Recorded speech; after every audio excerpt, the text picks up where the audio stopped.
I think the original intent of using the term same-sex attracted is so that we use it, is so that the term is merely describing what's happening.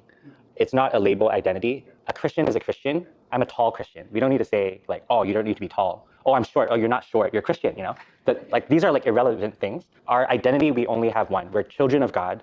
And I think the intent of the term SSA is to merely describe a physical merely that. Yeah, it's not an identity. With that said, I think I had a good conversation with Marcos about it too, in terms of obviously acting out homosexual desires is a sin.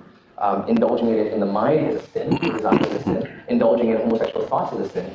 But I think that in this life, to give another example would be, there are some people that, because of biochemical issues, they're more prone to addictions. To indulge in addiction would be wrong.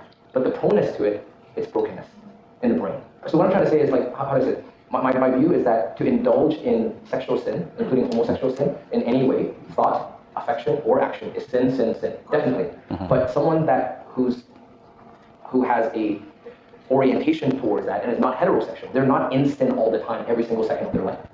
Unless they were indulging in it, that's it.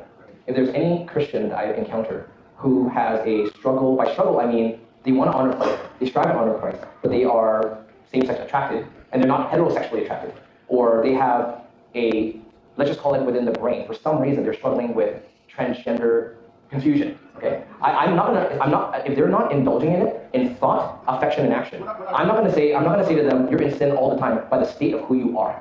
I'm not gonna say that. That's not right. I'm still gonna label. I agree with the label. I want to make a second point, my other point clear. If any Christian is struggling, kind of like Toby, in terms of this, if he's not attracted to, if you're a man, you're not attracted to women, but you're striving to live a single life, you're honoring Jesus. I'm not going to say you're in sin by the default state of who you are, based on the brokenness of this life. In heaven, you won't feel that way. I'll promise you that. Well, God, I don't promise you that. I promise you what God promises. What I'm trying to say. You know.